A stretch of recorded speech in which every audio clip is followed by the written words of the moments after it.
Hi friends, బాగున్నారా? ఈరోజు మనం కరివేపాకు కారప్పొడి కొట్టుకుందాము. ఇవి ఎండుమిర్చి కూడా ఒలిచిపెట్టినాను. ఇవి మనము మంచిగా ఆవాలు, జీలకర్ర, కొన్ని మెంతులు వేసి కరివేపాకు కారం కొట్టుకుందాము.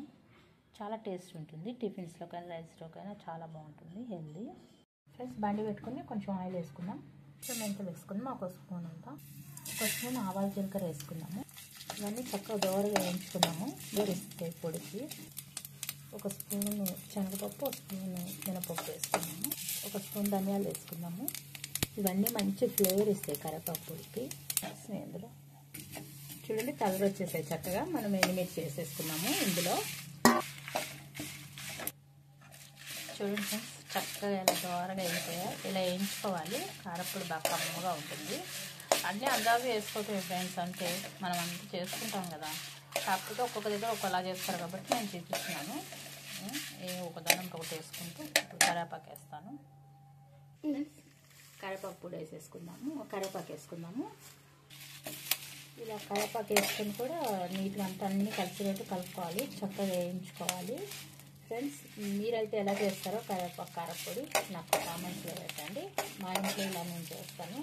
పిల్లలు బాగా కమ్మగా తింటారు. టిఫిన్లోకి అయితే ఉప్మా, ఇడ్లీ, దోశ, అన్నంలో కూడా, వేడి వేడి అన్నంలో కూడా కమ్మగా ఉంటుంది. ఇలా ఒకసారి అయిపోయింది ఫ్రెండ్స్. చూడండి, చక్కగా వేడుతుంది.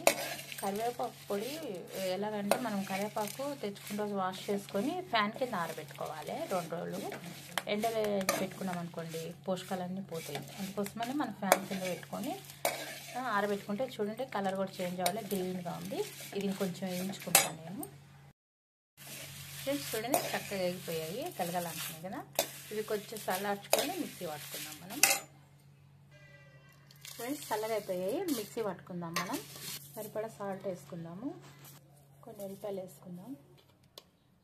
ఫ్రెండ్స్, చూడండి పొడి అయితే రెడీ అయిపోయింది. కరివేపాకు పొడి చూడండి, నేను చక్కగా గ్రీన్ కలర్, ఎంత కలర్ఫుల్, ఎంత బాగుందో.